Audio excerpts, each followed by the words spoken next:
So Yeah. then from the mediumship reading, we were there and we started doing dowsing rods. And Marcy, every time you Yeah. do, I'm so impressed with the answers that come across.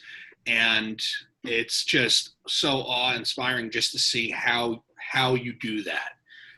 If you can comment on your dowsing rod session out front of the doors of the Ringwood Manor would be really cool. Yeah, that was absolutely phenomenal because we were definitely picking up on a female there. The female who Hans Holzer had said in his investigation did not like the visitors, did not like the people going through the home because she was very protective of it. And there's the book. Ta-da! And I really feel like it was Eleanor after doing some research. Eleanor was the smaller, more petite, more refined, and very beautiful daughter. And she was also a little bit more timid and shy, and she was not comfortable with all of the visitors, all of the pomp and circumstance. And with the people going through right now, what I got was the vision of her standing on the front porch after the dowsing rods with her hand on her hip, with her lips pursed, and basically going, like, come on, move on, move on. She was not comfortable with us.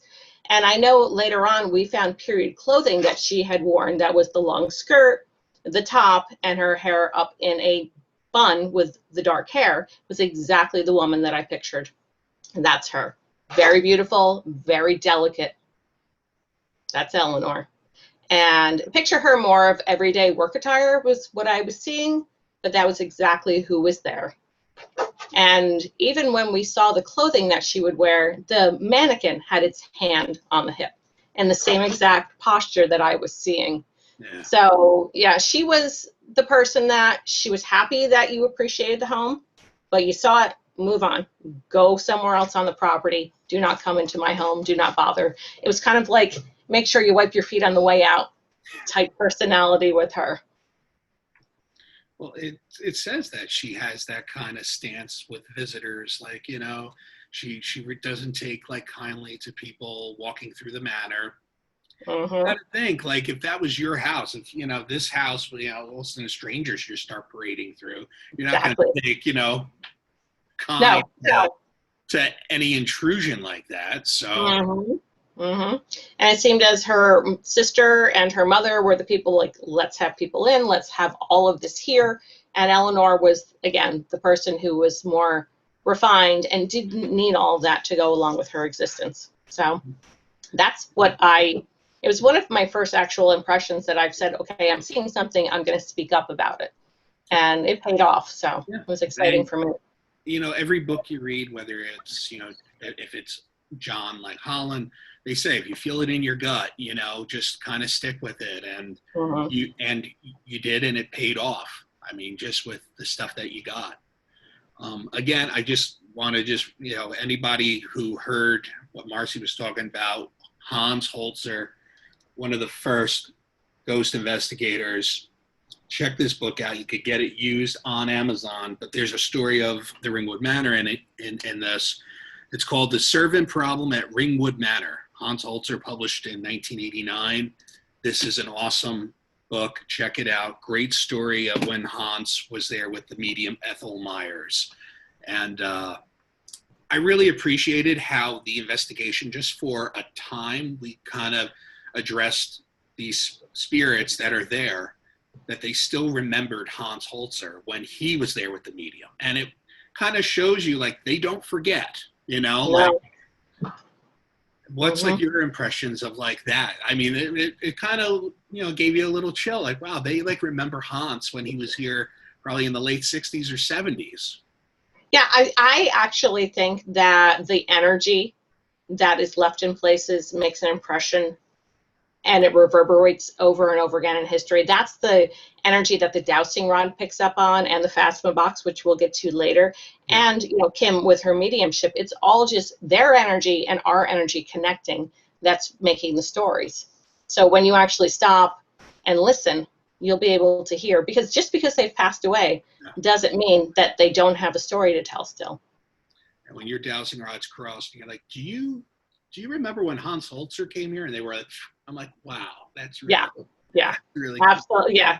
I mean, there was no, sometimes they pause and they don't do anything, but that was a firm, yes, I remember him. And, you know, it was Eleanor, like, did you like him here? No, I did not like him here. Mm-hmm. Yeah.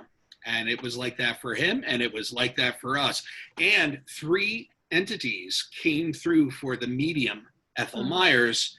And when we were there out front of the manor, it was three entities that really came through. So it was kind of cool to have that connection from that book and Kim picking up on three people right out front of the door. Yeah, yeah, definitely confirmation. And what I thought was very awesome too was at the end of it, you know, we got Mr. Cooper again and said, "Where do you want us to go?" And he pointed right to the cemetery. So, you know, that's another thing with that energy with the dowsing rods. They, you know, when you're connecting with a spirit or their energy, they really will give you the results that you want. And you see, they're totally answering conversation. Those rods aren't doing this in between. No. It's after your questions. So yeah, I am a believer. Now, we walked from the Ringwood Manor. We walked down the property, which was beautiful on that day, beautiful fall day. And we get to the pond, and you ladies went back up to the manor, and I'm down there and I'm looking out at, you know, the fall. I'm taking pictures, and all of a sudden something said use the K2 meter. So I turn it on, and I'm like, is anybody here with me? All of a sudden, second green light lights up. I'm like, okay, Mr. Cooper, is this you? The yellow light comes on. So now it's fluctuating. As I keep walking, it starts lighting up more and more, and it's towards the cemetery. So it was almost like we had him follow us down there. We were waiting for you ladies to get back to just proceed on to the cemetery. It was almost like, okay, come on. You know, I'm like ready for this, you know. So it was just cool. That was the only time that the K2 lit up, was right next to the pond down there. And I just thought it was funny that, you know, me and Mr. Cooper were waiting for you ladies to come back. So. I love that. So now let's go. Now we're in the cemetery. Now, walking into the cemetery, you two had almost the same exact feeling. If you want to talk about that. Go ahead, Kim.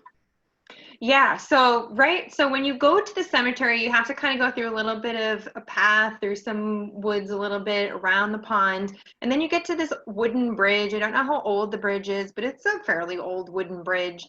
And kind of almost the second we cross that threshold on the other side of the bridge, which the cemetery is on the other side, it just got a little heavier, a little bit heavier. My stomach started getting a little pain. Just almost like you just knew you were entering just a separate or different area. And at that point in time, I was carrying my mel meter, and I got readings of like 1.2, 1.5, which I hadn't gotten any readings at all up until that point. And then I agree with Kim. I was getting the same type of thing. The stomach pain, I was actually getting sensation in my head, and it was that same area. And then we walked a little farther, and then it just kind of opened up and it lightened up, and it was welcoming again. So it was just a little stretch of about maybe 20, 30 feet that it was just that ominous presence. So I do have a legend that has to do with this, but we'll get to that when we continue with the general. So then we go. Yeah, then we go to the graves of the Hewitts. We decided to do the Hewitts first, just because we were kind of in that time frame of our history and what we were covering.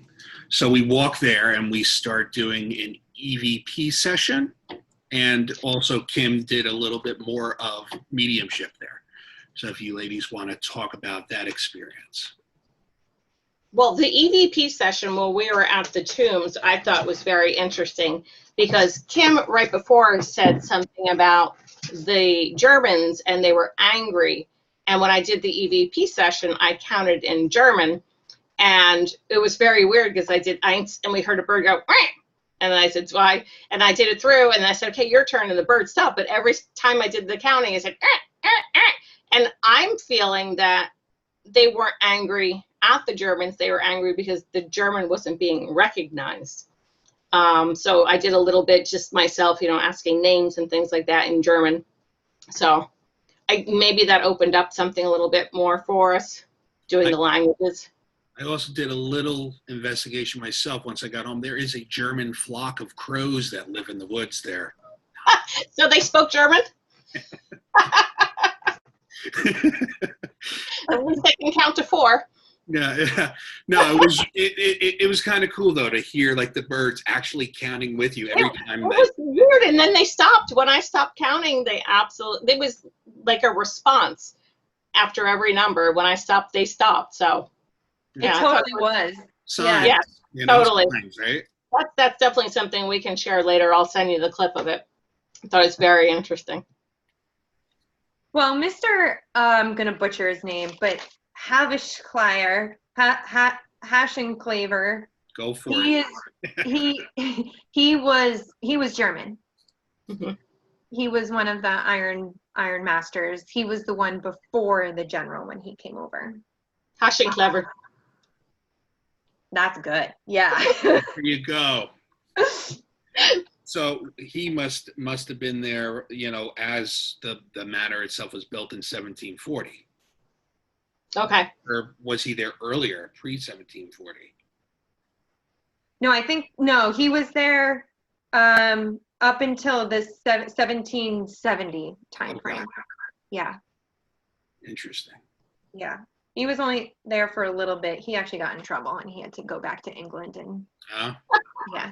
He wrote his own memoir exonerating himself, but there were problems then in the world. Yeah. But Rich, one of the other things that I thought was so interesting too, especially when we're talking about all these languages and different nationalities, you were picking up a lot of French stuff. Like you kept wanting to say French, and there are supposedly French soldiers that are buried there. Yeah, I just kind of like felt in my core. I'm like, something is making me think French. Like there's French like soldiers like around, and then I also started to look into books, and I saw that somewhere it said that possibly it's rumored that there are French soldiers buried on the property somewhere. So we wow. Also another thing too with French is all the Hewitts, at least the daughters, were fluent in French. Wow. What very well cultured. Mm-hmm.